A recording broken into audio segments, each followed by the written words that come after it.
Eben, my first question to you actually is linked to what Keet was talking about the LOI, because, and we've been through the procedure of getting your business in front of a prospective exit partner. But I want to ask you, how can that LOI pricing be influenced? What are the key considerations? What should the entrepreneurs be looking for, ready for, arming themselves for when, big capital comes with the checkbook and then starts bullying the situation? Bob, yes, I want to answer your question first by going back and making everybody very aware of a letter of intent and where it fits in the process, and the unwritten rules around it, which so often can trip people up. The challenge is, Keet spoke to Partner Universe. So the challenge is, if you get to the point one day where you sell your business and you do it in a formal process, you're probably going to put teasers and various bits of information in front of quite a number of potential suitors. And if all goes well, a handful of them will give you a letter of intent. In that lies the problem. You're going to sit with a few pieces of non-legally binding documents, letters of intent, let's call it 3 from 3 different suitors in front of you. And you're going to have to make a call at some point. Why do you have to make a call? Because for it to proceed, whoever is going to buy you or is interested in looking in you, they're going to have to do a due diligence. They're going to spend a lot of time and effort and money on it. So what does that imply? They're going to want exclusivity. So the very dangerous comment that Keet made is so true. A LOI price doesn't go up, because guess what? The day you accept the letter of intent is the day you accept the exclusivity, is the day they know you're off the market. And in my whole career of M&A, I've seen that so often go so wrong, where people get so very excited about the prospect of having an LOI and saying, yeah, we can negotiate the price up. No, you can't, because there's only one person in the running left at that point in time. And that's what makes it very, very hard. And people must be very aware of it. So with that as the back... Yeah, but can I just ask one question on that? In preparation for that, do you recommend entrepreneurs engage in that discussion? Should they just be aware that that is a sort of a fundamental shift in the relationship? Or is there something they can mitigate against early on? Bob, I really think the best advice that I can give anybody who's keen on selling their business is to speak to people who've been around the block with it, because tricks like that, you'll just miss it and it will go wrong. You need somebody to hold your hand.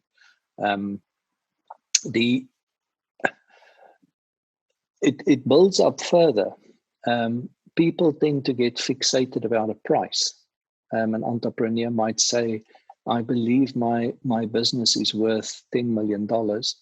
And then one good day through their process, they end up getting a letter of intent for $10 million. And they sign the exclusivity of the letter of intent without having properly negotiated the letter of intent. And then it goes into the components of the price. It's not the price. Keet briefly referenced things like escrow and earn-outs and various other bits and pieces of things. I want to touch on it so people can understand the danger of it. If you have an IP-rich business that you're selling to a larger corporate, the probability of having an escrow arrangement as part of the transaction is almost 100%. The reason for that's very simple. IP law is very fluid. It's not as black and white. And IP infringements. And if someone is buying an IP-rich business, it doesn't matter how good the due diligence that they did. There's always the risk that there was IP infringement and that they're going to end up in trouble one day. So you will typically find that in these types of transactions, to go back to my $10 million, as much as 20% of that, in other words, $2 million, literally goes to lie in a bank account for many years, for many, many years. How many years? It's typically a function of prescription rules. Prescription is the principle in law which says that after a while a claim passes. Now, normal commercial claims normally pass after 3 years, but things like tax only passes after 7 years. Most of our bigger exits that we've done actually had, sadly, at escrow accounts that had to be open for 7 years because of the taxation, and then it gets very tricky. So that's the first component. You need to understand this escrow. So your 10 million that you were fixated about has now become 8 million for many years. The next part is, and this is where things get very hairy, is with the concept of an earnout. I'm not so young anymore, so I've calmed down in life. When I was younger, I used to be reasonably outspoken about these things, and what my views were on earnouts and who in the universe created earnouts, or the thought of an earnout. It doesn't come I'm from still a young, good place. so I can quote Evans. Earnouts are from the devil.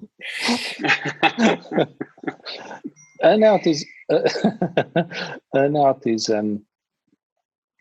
is a way to mitigate price risk for a buyer. What they're saying is, okay, Mr. Entrepreneur, you've promised me the moon and the stars in terms of the future growth of your company. I'll tell you what, I'm going to link a part of the price to that future growth, typically 2 or 3 years in the future. So you're saying to me, you're going to increase your revenue with 37% in the next 3 years. Okay, cool. I will take 30% of your purchase price, or of your selling price, my purchase price. I'm not going to pay out to you now. Let's see where we stand after 3 years. And then let's do a calculation and see how much did your business actually grow by. And then we pro rata that portion of the purchase price.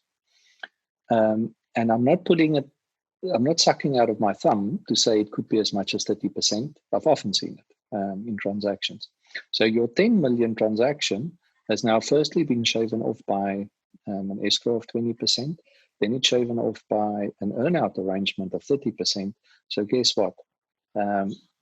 You left with $5 million, which is going to be your upfront payment if you're lucky.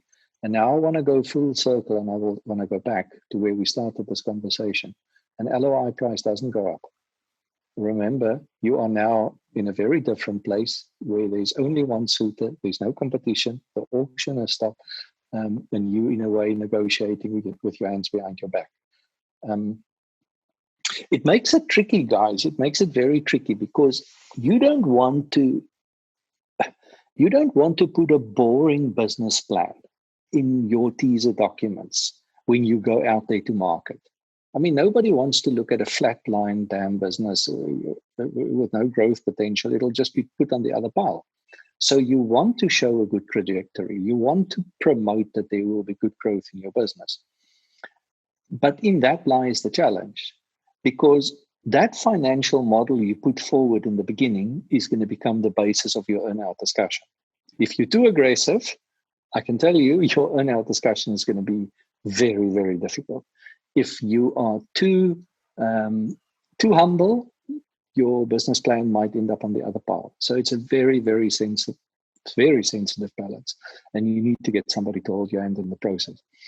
I'm not saying earnouts will always be there. I'll be with you now, Bob. I'm not saying earnouts will always be there, but if you're not aware of it, and if it slips through already at the LOI stage, remember the advice. It's going to be very hard to get it out. Yes, Bob.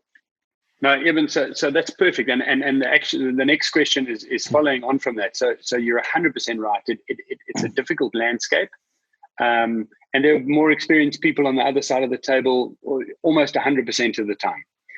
Comes to my second question, probably the second thing I learned from you about the exit advisor role. Now in your answer here, you alluded to senior people who've been around the block helping you. What's your views on the exit advisor specifically, potentially bring you onto the process?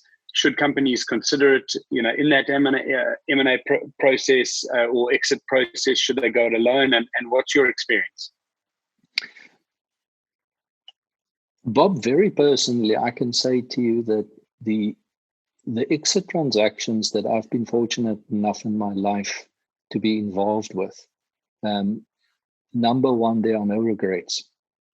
But if I have to critically evaluate them, The ones that I am least excited about are the ones where I made the choice or influenced people or didn't put pressure on people to actually bring in heavy guns in terms of exit advisors next to me. It could have been cleaner exits. It could have been higher value exits.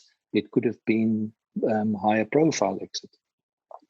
So as far as I'm concerned, and I know the Knife Capital team have also embraced that thesis, is yes, you end up paying for an exit advisor. Keet alluded to 2.5% or up, and that's very true depending on the size of the transaction.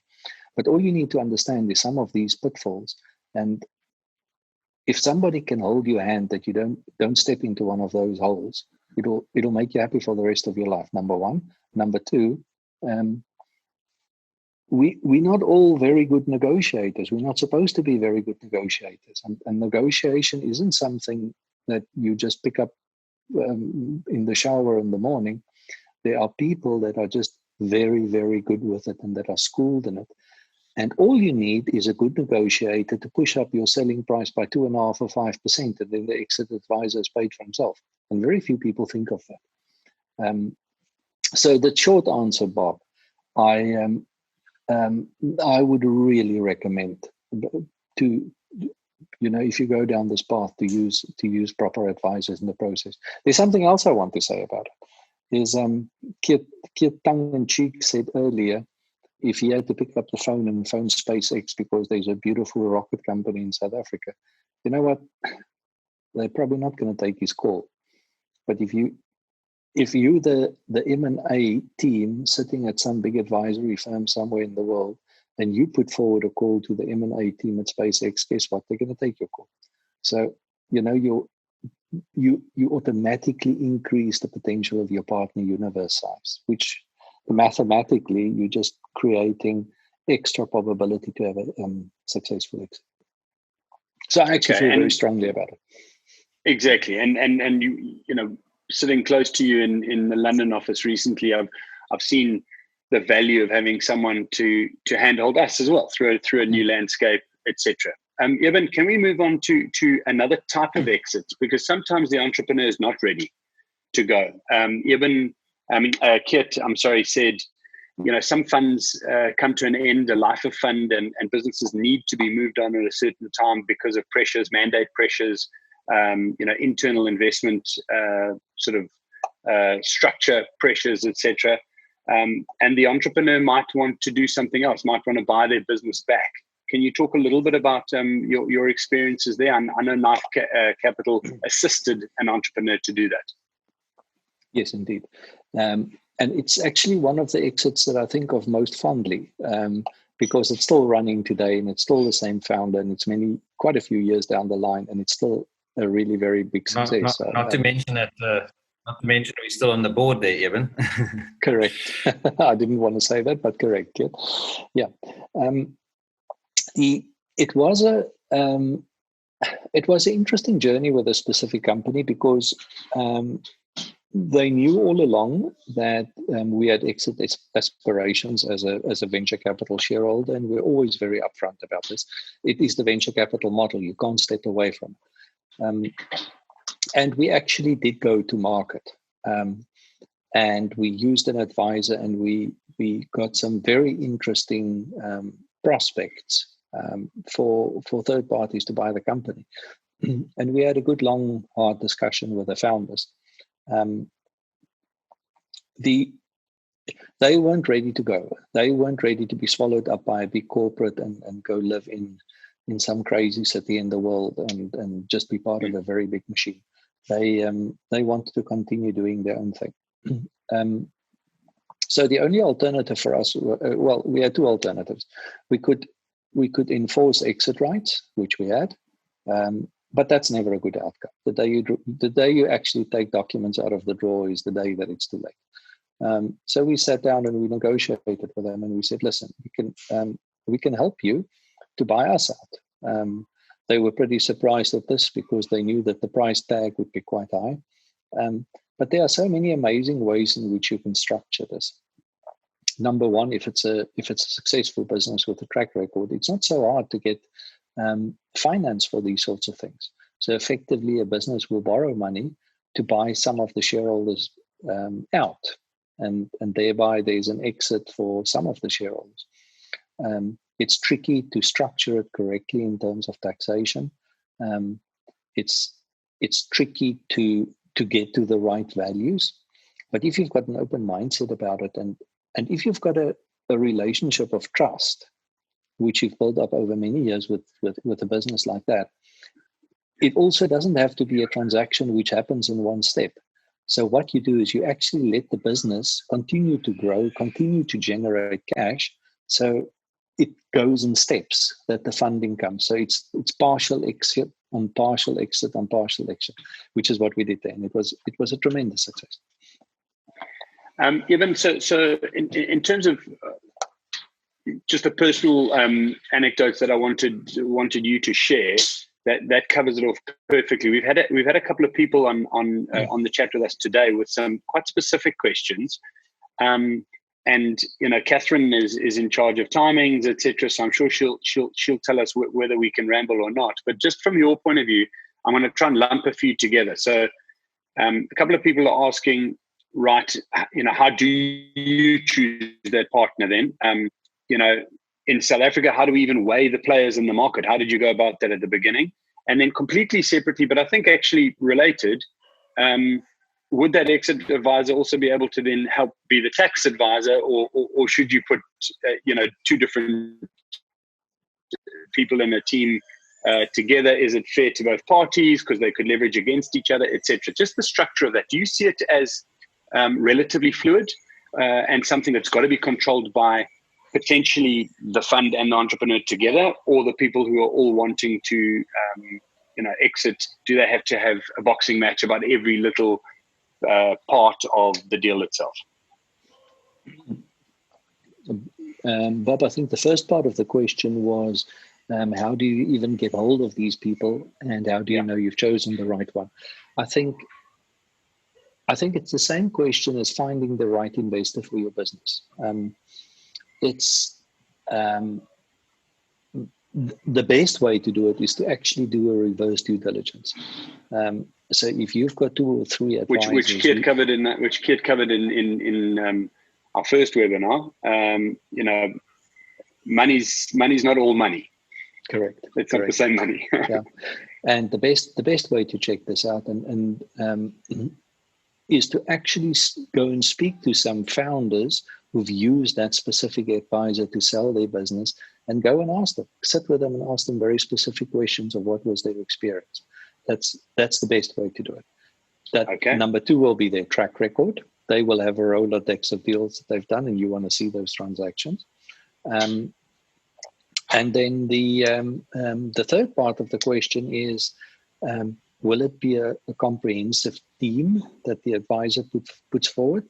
Bob, in my experience, typically not, because taxation and law is becoming so specialized, and it so depends on where you're going to sell to which country.